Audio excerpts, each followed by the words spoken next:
नमस्कार आप सभी का और स्वागत है आपका हमारे इस डिजिटल डिज़ाइन ट्यूटोरियल सीरीज़ के पहले सेशन के तीसरे ट्यूटोरियल में।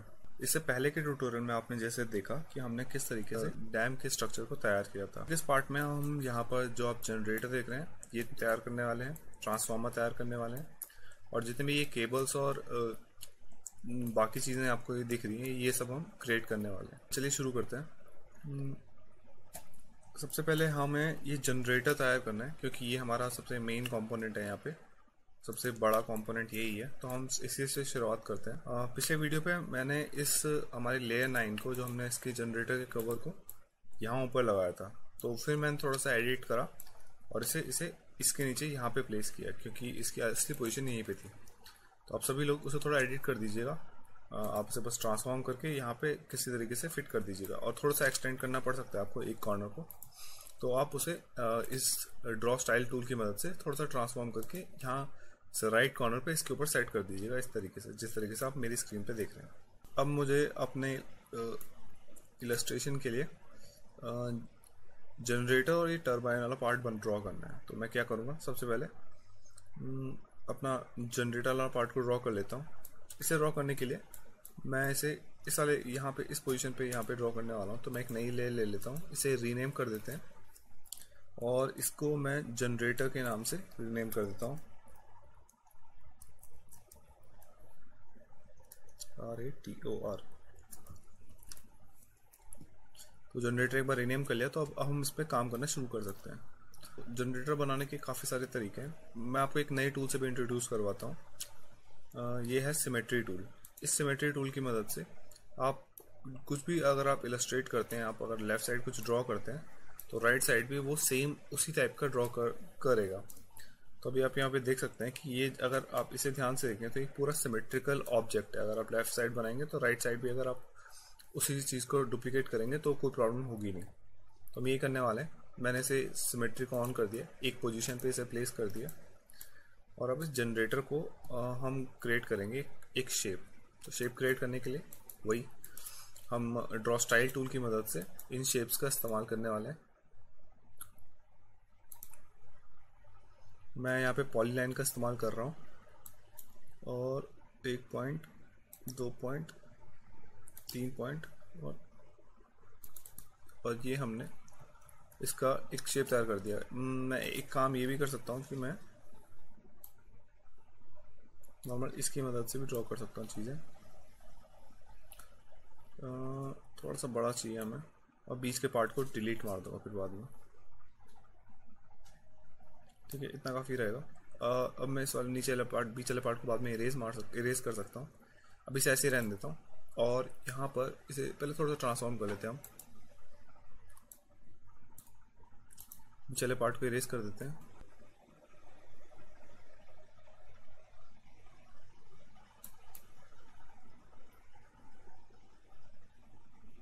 और इसे इस तरीके से इरेज कर देता हूँ। अब आप इसके बीच में कलर फिल कर सकते हैं। मैं अपने वापस सिमेट्री टूल एक्टिवेट कर देता हूँ और इसके ऊपर वाले पार्ट को ड्रॉ करना स्टार्ट करता हूँ। तो मैं वापस ड्रॉ स्टाइल टूल की मदद से यहाँ पर कुछ इस टाइप के छोटे छोटे स्ट्रक्चर बना लेता हूँ। अभी ये इरेजर टूल सेलेक्ट है तो ये यही कर रहा है। मैं वापस अपने पेन को सेलेक्ट करता हूँ, छोटा सा स्ट्रक्चर बनाता हूँ और इसे इस साइड को खींच देते हैं। शायद मेरा ये थोड़ा सा लेफ्ट साइड का हो चुका है। अब परफेक्ट आया। अब मैं इसे ऊपर की तरफ लेके जाऊंगा इस तरीके से और इसके बाद हम यहाँ पे एक इस तरीके से बाहर को शेप लेके आ रखे हैं और फिर इसे अंदर पे सेंटर पे इस तरीके से जोड़ देंगे। अब मैं क्या करूँगा कि मैं अपने ब्रश का साइज़ छोटा करूँगा। ब्रश का साइज़ छोड़ने के लिए आप प्रॉपर्टीज़ पे जा सकते हैं या फिर आप अपने पी के बगल पे जो ब्रैकेट कीज़ है उनका इस्तेमाल करके इसका साइज़ छोटा बड़ा कर सकते हैं। तो मैंने 2 वैल्यू कम करी है इसकी और अब मैं यहाँ पे ये शेप तैयार करूँगा। थोड़ा सा और छोटा कर देते हैं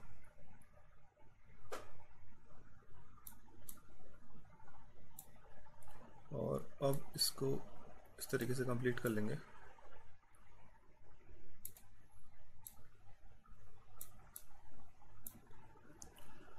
ये करने के बाद अब हम इसके नीचे वाले पार्ट में भी इसी तरीके से ड्रॉ करेंगे। तो ड्रॉ करने के लिए मैं सिर्फ ये कर रहा हूँ, एक साइड का ड्रॉ करें, दूसरी साइड का कॉपी हो जाए। ये ज़्यादा बड़ा नहीं था ये वाला पोर्शन इसका, तो इसे छोटा बनाएंगे।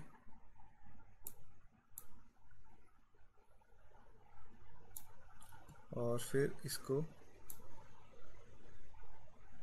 छोटा सा इस टाइप पे स्ट्रक्चर, और यहाँ पर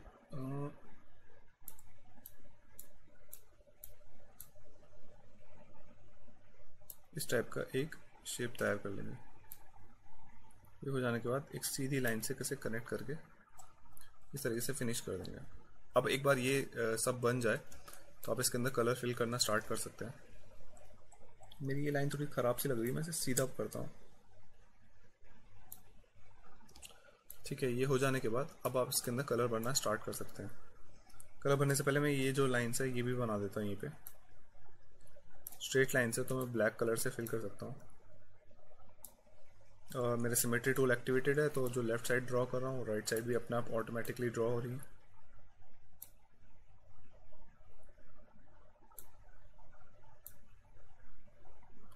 और सिमेट्री टूल ऑफ करके मैं एक सेंटर में एक सिंपल लाइन बना देता हूँ। ये कुछ इस टाइप से हमारा टरबाइन का ऊपरी पार्ट हमारा तैयार हो चुका है, जनरेटर वाला पार्ट। और नीचे हमें टरबाइन बनानी, उसे मैं अलग लेयर पे बनाऊंगा क्योंकि मैं उस लेयर का इस्तेमाल बाद में एक नए उसे हम एनिमेशन में भी इस्तेमाल कर सकते हैं।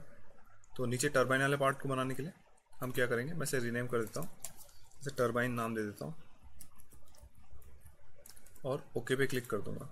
अब नॉर्मल स्क्वायर की मदद से इसमें ये ड्रॉ कर लेता हूँ, ट्रांसफॉर्म करके इसके थोड़े इसके पास लेके आ जाऊँगा। और अब जिस तरीके से आप इसमें लाइन देना चाहें आप वो लाइन दे सकते हैं। मैं वापस ड्रॉ स्टाइल टूल ऑन कर देता हूँ।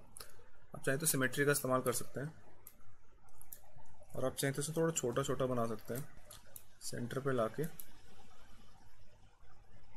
शायद इससे छोटा ब्रश हो नहीं रहा है तो मैं इसी ब्रश का इस्तेमाल करना होगा, या फिर आप चाहें तो इस कोई और ब्रश का इस्तेमाल करके इसे और पतली लाइन बना सकते हैं। ये लाइन मोटी है, किसी और ब्रश का इस्तेमाल करके थोड़ी पतली लाइन बना सकते हैं। अभी तो इसी ब्रश का इस्तेमाल करते हैं, कंसिस्टेंट शेप आ रहे थे इस लाइन से।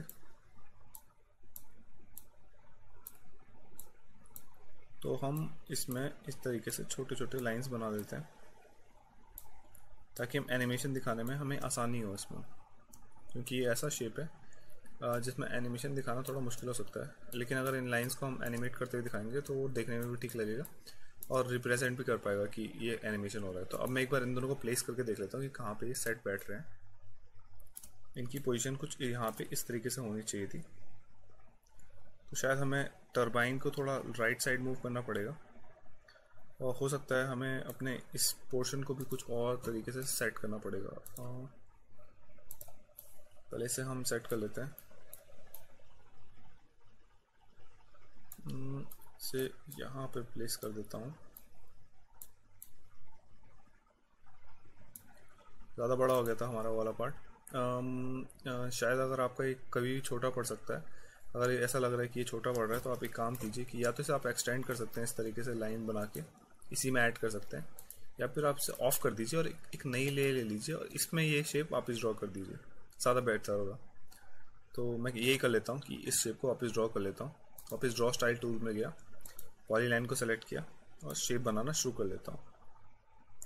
अब आपको परफेक्ट पता है कि आपको कितना बड़ा शेप चाहिए, तो आपको बनाने में अब ज़्यादा आसानी होगी। तो इस तरीके से शेप को तैयार कर लेते हैं।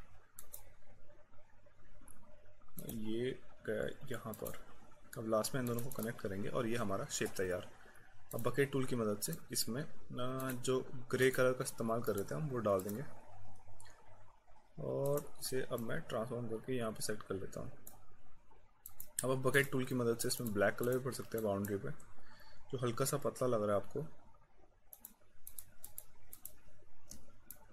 ठीक है, इतना बेहतर रहेगा।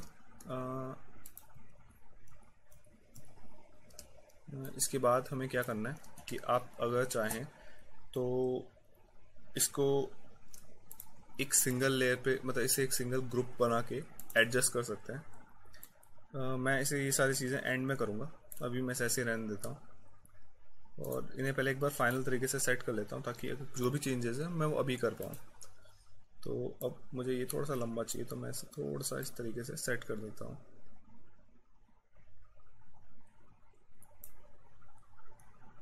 और अगर आपको इरेज करने की ज़रूरत पड़े तो सिंपली आप इरेजर की मदद से इसे इरेज इजीली कर सकते हैं। तो इरेजर पकड़िए, जितना पार्ट नहीं चाहिए उतना पार्ट इरेज कर दीजिए, और जहाँ पे आपको ड्रॉ वापस करना पड़े तो ब्रश ले लीजिए अपना वापस और इसे इस तरीके से कनेक्ट कर दीजिए, सिंपल।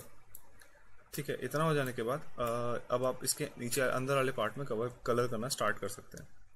तो मैंने इस तरीके से कुछ कलर डिसाइड किए थे। मैं पहले जनरेटर का कलर कर देता हूँ। इसे मैं पूरा फुल डार्क कलर किया था, लेकिन अभी मैं चाहता हूँ कि ये थोड़ा सा फुल डार्क ना होने के बजाय थोड़ा सा नॉर्मल डार्क कलर यूज़ हो इसमें, पर फुल डार्क ना यूज़ हो। तो मैं इसी बात का ध्यान रखते हुए कुछ इस टाइप का कलर यूज़ कर सकता हूँ। और जो अंदर वाले पार्ट में मैं येलो यूज़ कर रहा था, मस्टर्ड कलर टाइप का,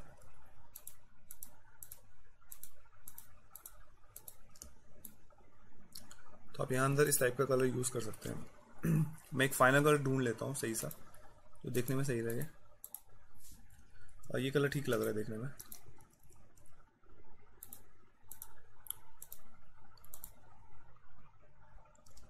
तो अब इस तरह से दो कलर का कॉम्बिनेशन भी बना सकते हैं। मैं अभी सिंगल ही कलर रहने देता हूँ कि मेरे बेस एनिमेशन में सिंगल कलर ही था, बेस इलस्ट्रेशन में। कभी कभार ये कलर अगर आपको सही नहीं लग रहे तो आप वापस कलर ऐड कर सकते हैं हमेशा। मैं आपको एक और टूल के बारे में बता देता हूँ। हमारा सिलेक्शन टूल के अंदर ही आप जब लास्ट वाले टूल पे जाते हैं, मैजिक वॉन्ड टूल, इसकी मदद से आप जो भी कलर चूज़ करेंगे वो सारे कलर एक साथ सेलेक्ट हो सकते हैं। तो जैसे आप एक कलर को चूज़ करेंगे और शिफ्ट की का इस्तेमाल करके आगे सेलेक्ट करते रहेंगे तो आप देख सकते हैं आप ये एक साथ जो भी आप कलर डालेंगे अब इसमें अभी एक साथ जाएगा। बकेट टूल ज़रूर ऑन कर दीजिए पहले। अब जो भी कलर डालेंगे वो एक साथ जाने लग जाएगा इसके अंदर। तो आप ये डिसाइड कर पाएंगे कि कौन सा कलर आपके लिए सही है।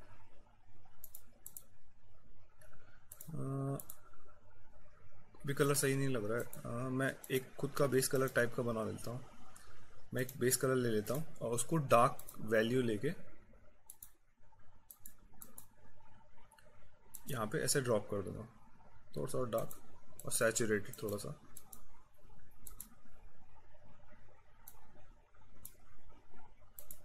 ठीक है, ठीक लग रहा है। कंट्रोल डी दबाऊंगा डी सेलेक्ट करने के लिए। एक बार ये हो जाए फिर हम अब इसमें नीचे वाले पार्ट जो हमारा टरबाइन वाला पार्ट है उसमें भी ये कलर भर लेते हैं। ऊपर ये कलर बचा हुआ है, सॉरी, इसमें भी ये कलर भर देते हैं। तो मैं कलर पिकर्स की मदद से यहाँ पे कलर भर देता हूँ। अब टरबाइन पे आएंगे वापस और टरबाइन पे भी ये कलर भर देंगे।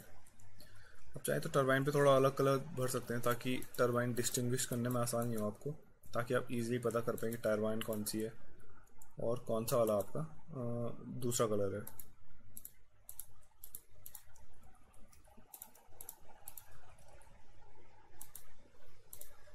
C10 तैयार करते हैं। ठीक है, ये कलर डार्क है शायद। जो भी मुझसे गलती हो रही है मैं अंडू कर रहा हूँ उसे, अंडू की मदद से उसको हल्का सा मतलब एक स्टेप पीछे जाके अपनी वापस से स्टेप्स रिपीट कर रहा हूँ जो मुझे बनाना है।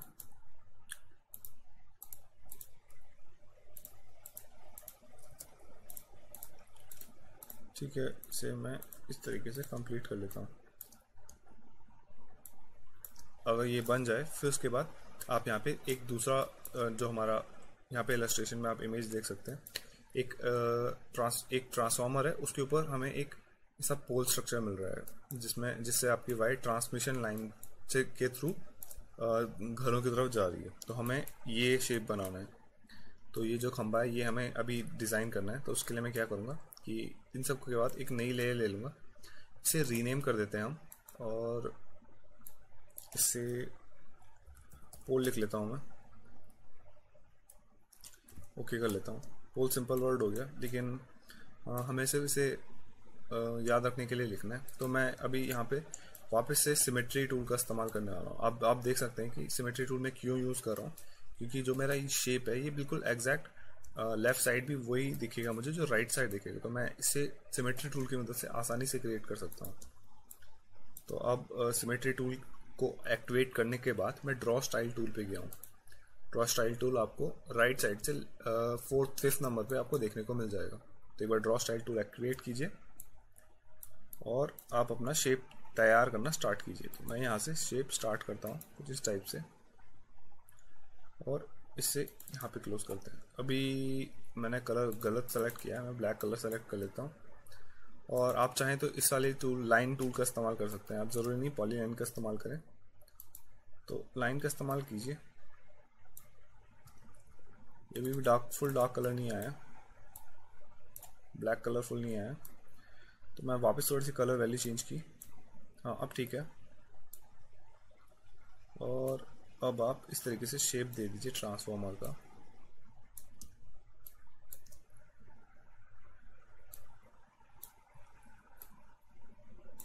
और इस टावर को कंप्लीट करने के लिए एंड में एक ऐसा स्ट्रक्चर और एंड में इसे इस तरीके से क्लोज कर देंगे। ये शेप बनने के बाद आप एक काम कीजिएगा, जो चीज़ें कनेक्ट नहीं हो रही है कनेक्ट कर दीजिएगा पहले, और फिर इसके अंदर हमें छोटे छोटे शेप्स और बनाने हैं। तो मैं इसके लिए ब्रश का साइज़ छोटा कर देता हूँ। ब्रश का साइज़ अगर छोटा नहीं हो रहा है तो आप इनमें से कोई और ब्रश चेंज कर लीजिए और इसका साइज़ थोड़ा छोटा कर दीजिए।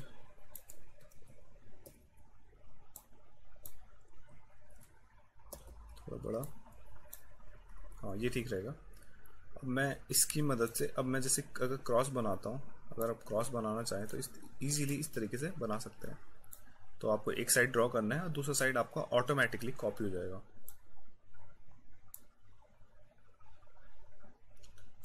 और जो शेप आप बनाना चाहें इस तरीके से बना सकते हैं। एक बार ये शेप तैयार हो जाए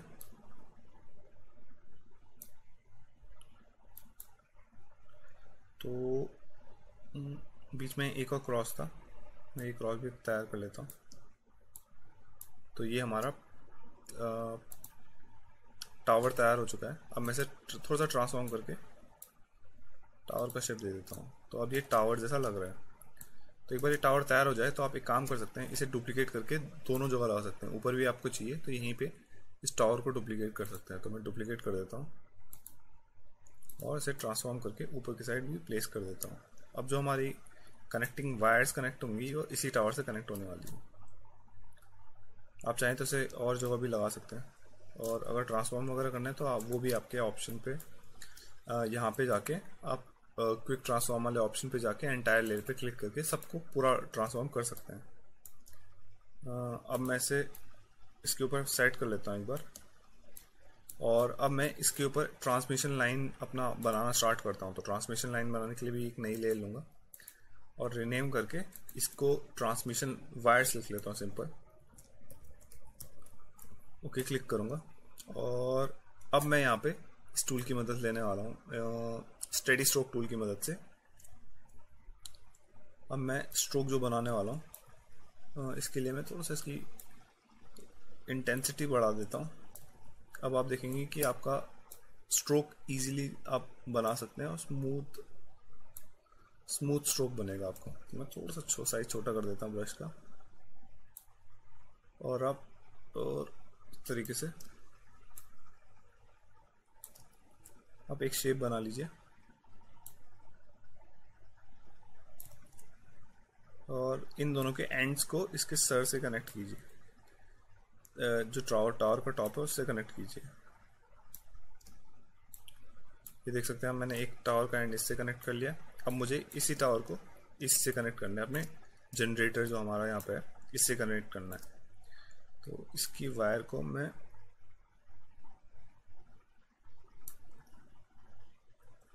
इसके ऊपर लेके आऊँगा और इसे मैं ट्रांसफार्मर के ऊपर इस तरीके से ऊपर लेके जा सकता हूँ उसके। अब आप देख सकते हैं काफ़ी क्लीन इलस्ट्रेशन लग रहा है। अब हमें यहाँ पर 2-3 चीज़ें और ऐड करनी है। जो अभी हमारा ट्रांसफॉर्मर है इसके नीचे एक ऐसा स्ट्रक्चर है, इसे भी क्रिएट कर लेते हैं। इसे भी क्रिएट करने के लिए मैं नॉर्मली एक नई लेयर ले लेता हूँ फटाफट से, और इसमें भी सिमेट्री टूल के इस्तेमाल से एक ऐसा स्ट्रक्चर तैयार कर देता हूँ, जैसे ये आप मेरी रेफरेंस वाली इमेज में देख सकते हैं। जूम इन कर लेता हूँ और पहले अपने ट्री इस टावर को ऊपर कर लेता हूँ, थोड़ा सा ऊपर। ट्रांसफॉर्म हमारे सिमेट्री टूल एक्टिवेट कर लेता हूँ, जो नई लेयर बनाई उस पर चला जाता हूँ, और अब मैं इस टाइप का स्ट्रक्चर तैयार कर लेता हूँ। तो मैं यहाँ पर इसी टूल का इस्तेमाल करके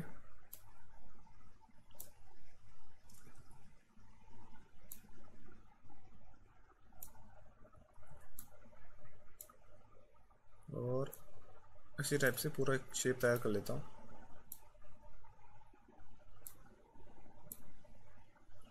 और फिर इसे ऑफ कर लूँगा और नॉर्मल अपनी पेंसिल से या फिर स्टेडी स्ट्रोक टूल की मदद से इसे शेप दे देता हूँ। यहाँ पे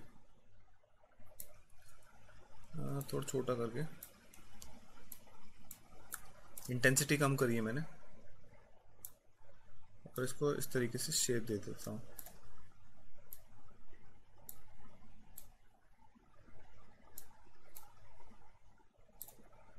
ऊपर भी शेप दे देता हूँ।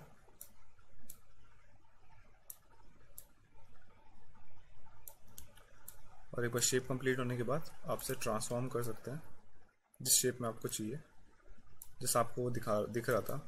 तो उसे देखने के बाद मैं इसमें बकेट टूल की मदद से कलर भर देता हूँ। तो ब्लू कलर मैंने डाला था उसमें डिफ़ॉल्ट, तो वही कलर मैं इसको बकेट टूल लेके इसमें ऐसा डार्क ब्लू कलर डाल देता हूँ। थोड़ा सा लाइट, ज़्यादा लाइट हो गया। हाँ, ये कलर ठीक है। ये सेम कलर हमने उसमें भी यूज़ किया है ऑलमोस्ट। तो अब आप देख सकते हैं कि हमारा इलस्ट्रेशन अब दिखने लग गया हमें, जो हम दिखाना चाह रहे थे। अभी यहाँ पर आप ट्रीज़ को आप चाहें तो और डुप्लीकेट करके इन्हें और जगह प्लेस कर सकते हैं। मेरी ट्रांसमिशन लाइन कंप्लीट नहीं हुई है। मैं ट्रांसमिशन लाइन की जो हमारे वायर सारा है इसे पूरा कर लेता हूँ। इस वायर को हमें आगे ऐसी फ्री में वो करना है, मतलब इस एक फ्री लोकेशन पे से ऐसे ट्रांसफ़र करना है। तो मैं वापस अपने स्टेडी स्ट्रोक टूल लूँगा, इससे इसे इस तरीके से आगे पास करवा दूँगा। तो मैं थोड़ा सा साइज़ बढ़ा लेता हूँ अपने ब्रश का।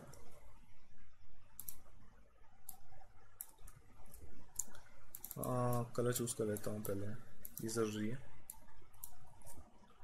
ब्रश का साइज़ छोटा, मैं देख लेता हूँ कितने ब्रश साइज़ पे मैंने ये ड्रॉ किया था। ये साइज़ ठीक लग रहा है, और इसके टॉप से यहाँ तक इस तरीके से ड्रॉ कर लेता हूँ। अब आप देख सकते हैं कि मेरा ट्रांसमिशन लाइन का काम पूरा हो चुका है। और मेरा वायर थोड़ा ख़राब हो गया क्योंकि मैंने यहाँ पे अपने इसकी पोजीशन चेंज करी थी। तो मैं इस ट्रांसमिशन लाइन को थोड़ा सा सही कर लेता हूँ, इरेज़र की मदद से इसे इरेज कर देता हूँ। ये हटा के इसे इस वाले पार्ट को हम वापस ड्रॉ कर लेंगे। इरेज करने के बाद मैं इस पे वायर्स पे वापस मुझे वायर्स ड्रॉ करनी है। तो मैं अपना ब्रश चूज़ कर लेता हूँ, जो ब्रश मैं यूज़ कर रहा था, शायद थोड़ा बड़ा हो गया। मैं इस वाली ब्रश को इस्तेमाल कर लेता हूँ और वापस अपना स्टेडी स्ट्रोक टूल, इसकी थोड़ी सी ये बढ़ा दूंगा, इंटेंसिटी बढ़ा दूंगा आप स्टेडी स्ट्रोक टूल की। और इस वायर को मुझे सिंपली इसके टॉप तक कनेक्ट करना है। आप चाहें तो इसे अलग लेयर में बना के बाद में मर्ज कर सकते हैं, ताकि अगर आपको इसे थोड़ा रोटेट वगैरह करना है तो ईजिली आप कर पाएँ। तो मैं सिंपली ऐसे शेप ड्रॉ कर लूँगा और इसे इसके नीचे पहुँचाना है मुझे। फिर अब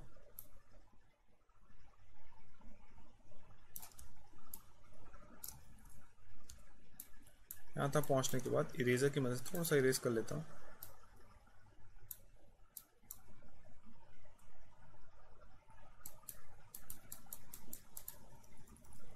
थोड़ा सा इरेज करना था मुझे, थोड़ा ज़्यादा हो गया।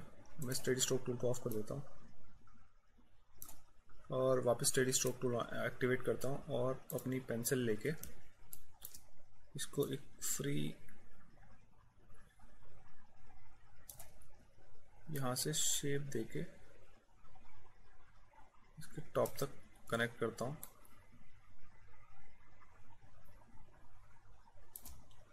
और ये कनेक्शन हो जाने के बाद मेरा ट्रांसफार्मर तैयार हो चुका है, जनरेटर तैयार हो चुका है, टरबाइन तैयार हो चुकी है और हमारी ट्रांसमिशन लाइन का काम पूरा हो चुका है। अब मैं इस पर नेमिंग और लेबलिंग वाला काम कर सकता हूँ। तो मेरा ऑलमोस्ट ऑल बेसिक तैयार हो चुका है।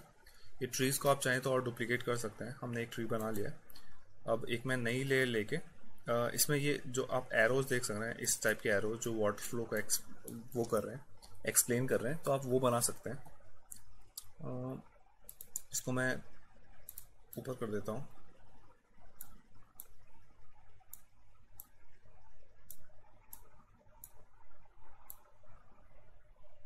हाँ ठीक है। अब इसको ऊपर करने के बाद अब हम यहाँ पर ये छोटे छोटे जो एरोज आप देख रहे थे इन्हें बना लेते हैं। तो मैं एक नई लेयर लेके ये एरोज का काम स्टार्ट कर सकते हैं अब। और अब अगर आप चाहें तो ये वाइट लाइन जो आप देख रहे हैं डिज़ाइन का, ये भी दे सकते हैं एक बाउंड्री दिखाने के लिए, ताकि आप डिस्टिंग्विश कर पाएँ कि कौन सा वाला पानी है और कौन सा आपने अभी डैम के लिए कौन सा स्ट्रक्चर तैयार किया है। वो दोनों को अलग अलग करने के लिए मैंने ये लाइन्स बनाई थी। अब मुझे ये अभी ये बनाना है जो आप ये देख रहे हैं। तो इसके लिए मैं क्या करूँगा, एरोज बनाने के लिए ड्रॉ स्टाइल टूल का इस्तेमाल करके मैं यहाँ पे वाइट कलर का इस्तेमाल करने वाला हूँ, क्योंकि मेरा पूरा सीन बैकग्राउंड मतलब सारा स्ट्रक्चर मेरा ब्लैक कलर में बना है। तो वाइट कलर में बनाऊंगा तो ज़्यादा डिस्टिंग्विश बाद में देखने में ज़्यादा सही लगेगा। एरोज बना दिए, साइज बढ़ा देते हैं।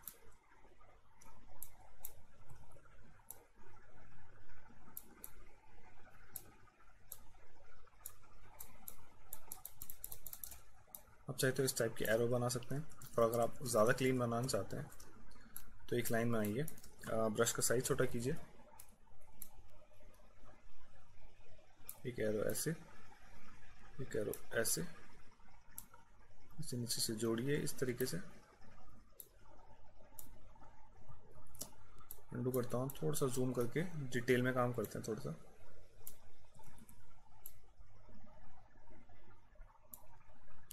अब बकेट टूल की मदद से इसमें कलर भर देते हैं। तो एक आपने ये बना दिया। अब थोड़ा सा ट्रांसफॉर्म करके आप थोड़ा सा एडजस्ट कर सकते हैं अपने हिसाब से, लंबा चौड़ा। तो एक बन जाने के बाद क्रॉस कर लेता हूँ और इसको रीनेम करके एरो दे देता हूँ। ये काम ज़्यादा आने वाला है, मेरा काफ़ी काम आने वाला है, क्योंकि मैं इसे बहुत बार डुप्लीकेट करने वाला हूँ और इसे हर जगह प्लेस करने वाला हूँ। तो इस एरो को हम रीनेम कर देते हैं। एक बार हो जाने के बाद मैं इसे यहाँ प्लेस कर देता हूँ। अभी मेरे वाटर फ्लो को इंडिकेट कर रहा है कि यहाँ पे मेरा वाटर फ्लो, यहाँ से वाटर फ्लो होते हुए जहाँ जहाँ पे मेरा वाटर फ्लो जा रहा है, और वो सब इंडिकेट करने वाला है। तो एक बार करने के बाद मैं इसे डुप्लीकेट कर लूँगा काफ़ी टाइम्स।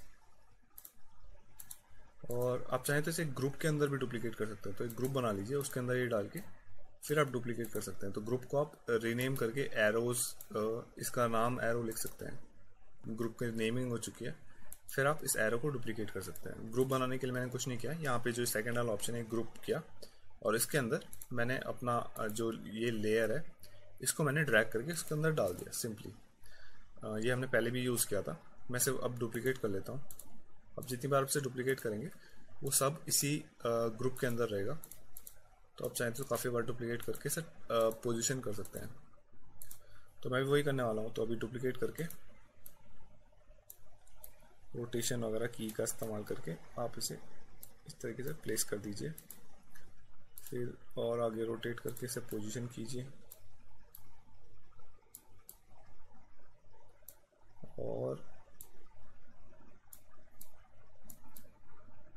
जो दूसरी वाली लेयर है इसे भी ट्रांसफॉर्म करके यहाँ लेके आइए।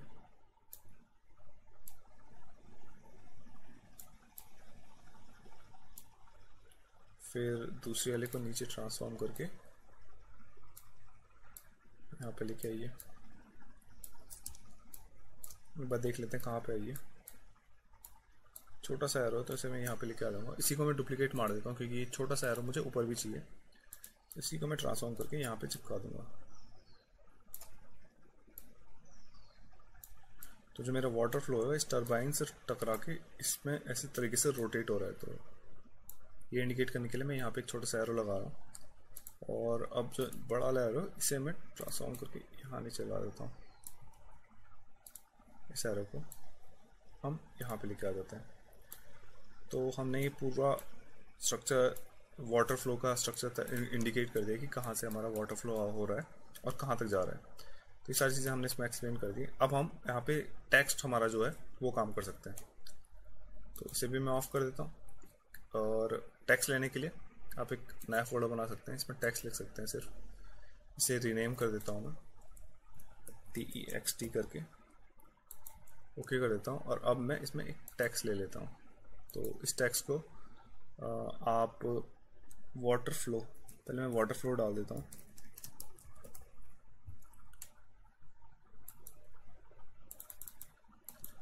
इसको आप एक अच्छा सा फॉन्ट दे दीजिए।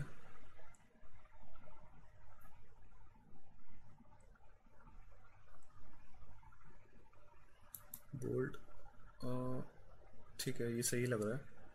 और मैं बस यही करूँगा कि इसे करने के बाद मैं इसका कलर इसको वाइट कर दूँगा।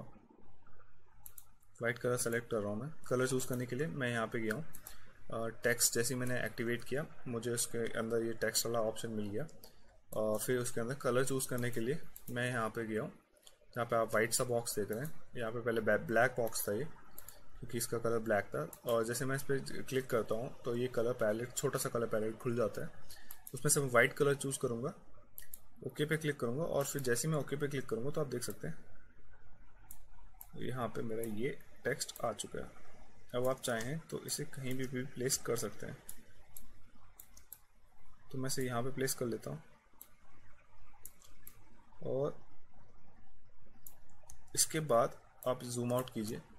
मैं चाहता हूँ कि मैं इसी टेक्स्ट को डुप्लीकेट करके बाकी जगह भी यूज़ करूँ, तो मैं डुप्लीकेट करूँगा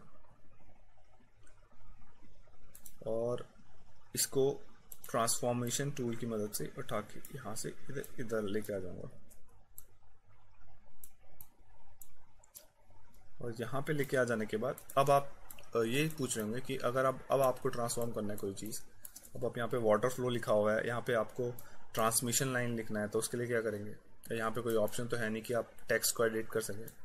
तो अगर आपको टेक्स्ट एडिट करना है तो आप उस लेयर को पकड़िए जिस लेयर को आपको एडिट करना है, और उस पर अपने लेफ्ट माउस बटन जहाँ पे आप लेयर 221 या जो भी लेयर आपका नाम लिखा हुआ है टेक्स्ट का, अगर आपने एडिट करके रीनेम कर दिया तो उसके ऊपर जैसे आप लेफ्ट क्लिक करेंगे तो यहाँ पर एक छोटा सा पैनल खुल के आ जाता है जिसमें आप add layer, delete layer, edit rename layer, edit text layer, ये सारी चीज़ें इस शॉर्टकट की से भी कर सकते हैं। तो इसमें आपको एडिट टेक्स्ट लेयर का ऑप्शन मिल रहा है। तो जैसे आप एडिट टेक्स्ट लेयर पे जाएंगे तो आप यहाँ पे अपने टेक्स्ट को एडिट कर सकते हैं। तो यहाँ पे मैं ट्रांसमिशन लाइन डाल सकता हूँ, TRANSMISLINES।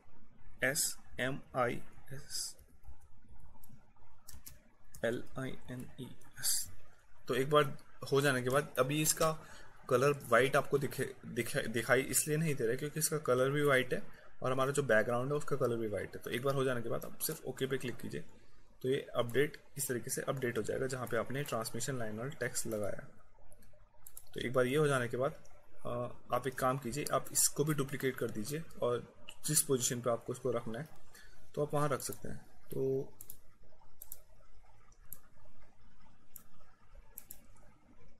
मैं वाटर फ्लो वाले को भी थोड़ा छोटा कर लेता हूँ, स्क्यू कर देता हूँ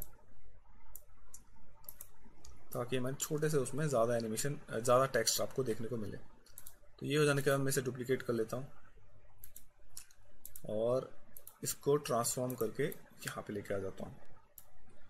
अब यहाँ पे हम इसे रीनेम कर सकते हैं, कौन सा टरबाइन है, कौन सा जनरेटर है।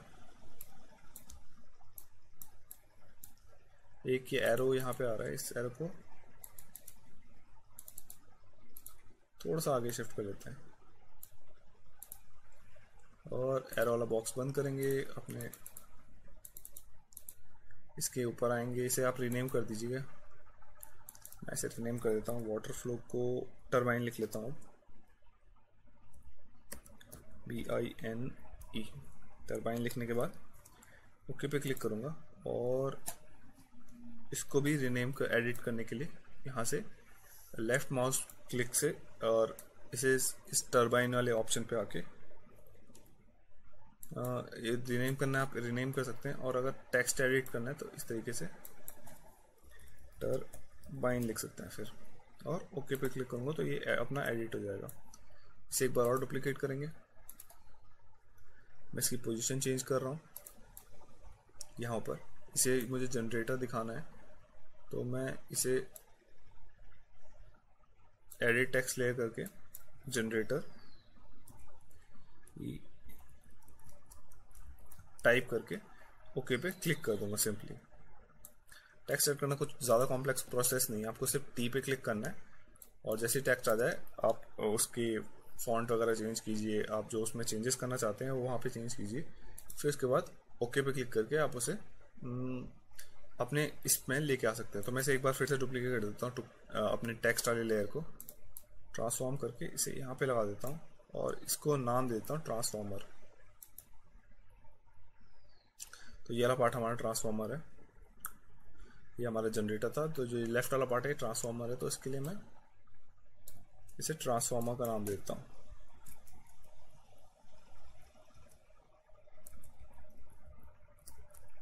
और चाहे तो आप इसे एरोस की मदद से ज़्यादा अच्छे से इंडिकेट कर सकते हैं। मैंने अभी के लिए कुछ इस तरीके से इसे इंडिकेट करा है। तो अब आप देख सकते हैं कि हमारा ऑलमोस्ट सब कंप्लीट हो चुका है। अभी आप चाहें तो इन ट्रीज़ को हम डुप्लीकेट करके यहाँ पे लगा सकते हैं।